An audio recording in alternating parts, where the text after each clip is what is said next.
我個名叫徐世傑，我係一個好人。你一睇我樣就知道啦。我諗喺呢個社會入邊都好難揾到好似我咁好嘅人。有人話我係瀕臨絕種嘅動物，我認啦。每一日我唔怕蝕底咁去幫人，咦？佢哋似乎需要我幫助喎。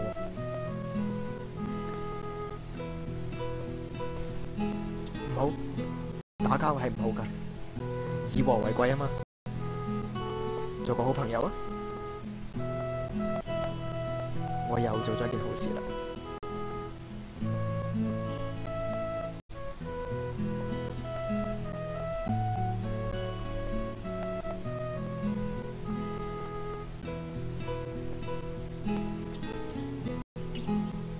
除咗揭穿佢之外，我更加想嘅就係佢改過自新，正正經經咁樣去搵一份工做，咁樣先至好噶嘛。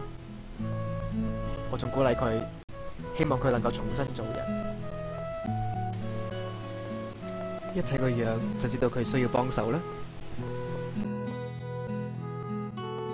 你唔使講，我知道你需要呢5蚊去搭車，係咪？佢呃你嘅咋，傻啦！你咪做乜咁嘅話？居然阻住我做好事！你唔好信呢啲人啊！聽下我講好唔好啊？我只係想做好事，我唔會因為你而放棄㗎。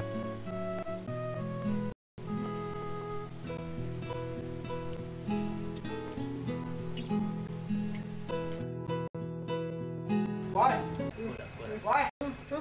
起身啦！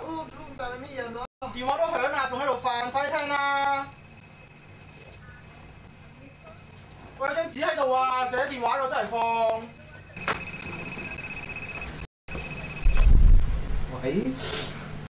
喂，係啊，陣間咧做香港人的驕傲啊！係啊，記住睇，拜拜。做咩要睇香港人的驕傲啊？冇嘢啊，冇嘢。冇，明明叫你陰陰笑。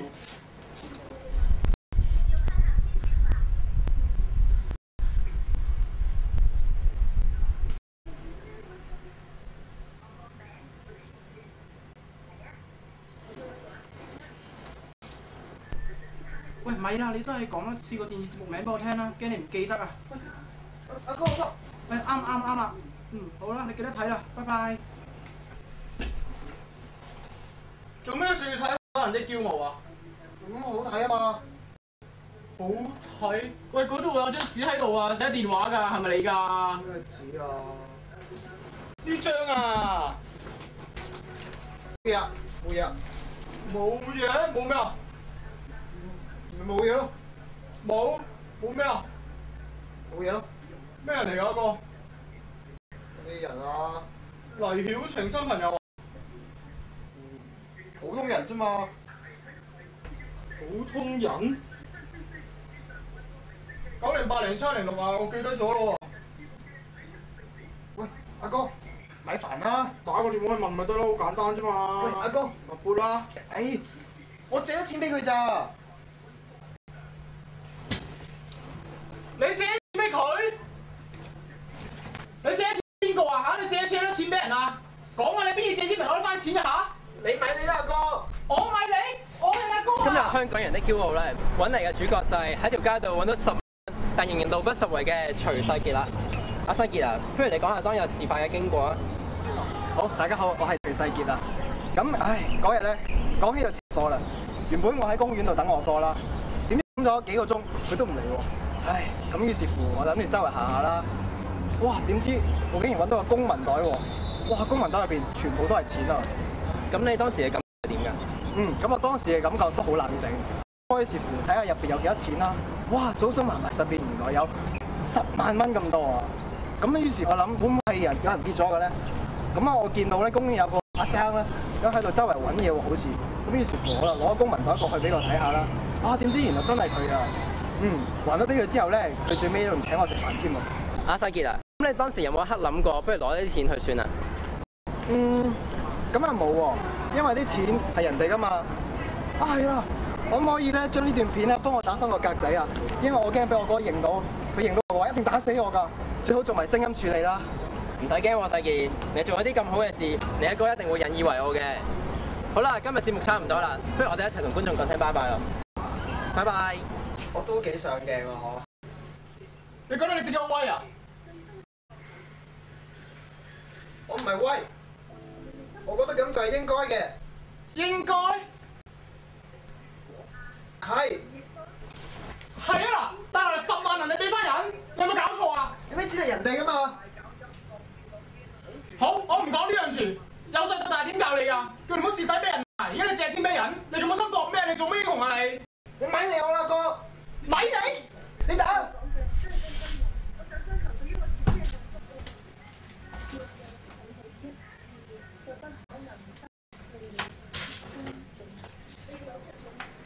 阿傑，咁大佬唔想你蝕底有咩錯啊？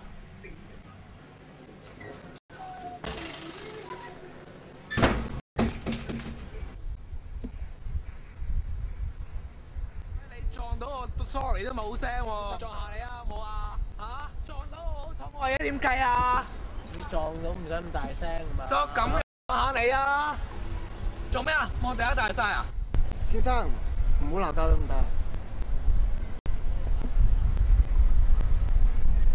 鬧交唔好啊！喂，我喺邊？答我啊！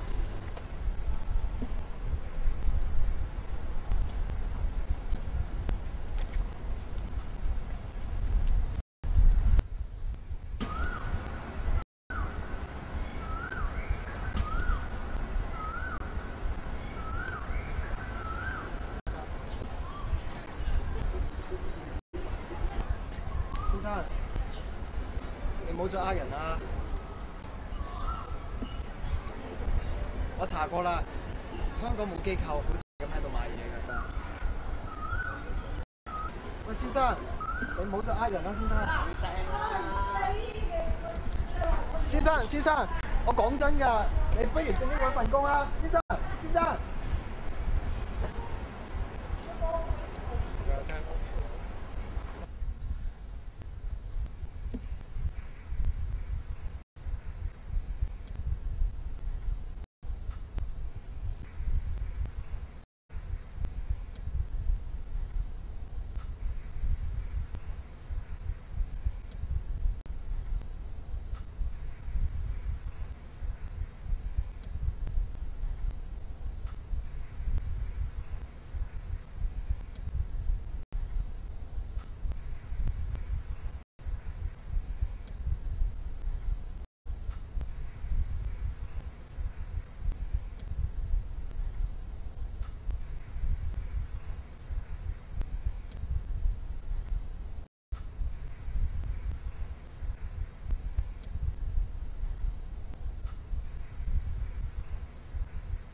喂，世傑啊，你屋企咧樓下嗰架咩37號 A 咧，係咪可以去到觀塘㗎市中心嗰度？啊，係啊。我因為要搭嗰架車啫嘛。喂，好啊，唔該晒。喂，唔好收線住。啊，做咩？咁咧，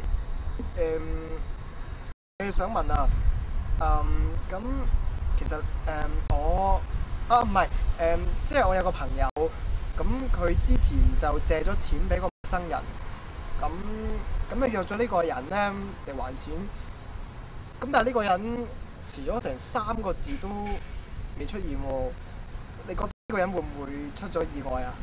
喂，我諗你個 friend 似乎俾人呃咗喎。嚇？我覺得佢個樣唔似會呃人喎。雖然我冇見過呢個人。唉，世傑，你叫你朋友快啲翻屋企啦，係咁啦，拜拜。嚇？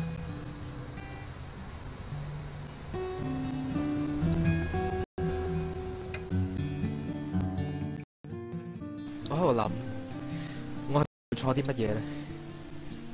我係咪真係太好人咧？我哥係咪真係話得我啱咧？唔係嘅，唔緊要喎。只要我覺得係啱嘅，咪努力去做咯。點解我咁介意啫？啱嘅就係做，諗咁多做咩？自細老師點教你㗎？爸爸媽媽點教你㗎？為善不甘人啊嘛！你而家仲懷疑啲乜嘢啫？因為蝕底少少你就唔想做好人，你有冇搞錯？徐世傑。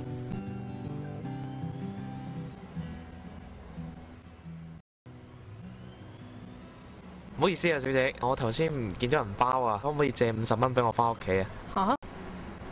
我有睇警訊㗎喎，如果咁都俾你呃到錢嘅話，啲人仲出嚟做嘢嘅。好人係難做㗎，但係都要做啊！小姐，我唔係呃人錢㗎，我真係唔見咗銀包，所以諗住借你50蚊翻屋企嘅。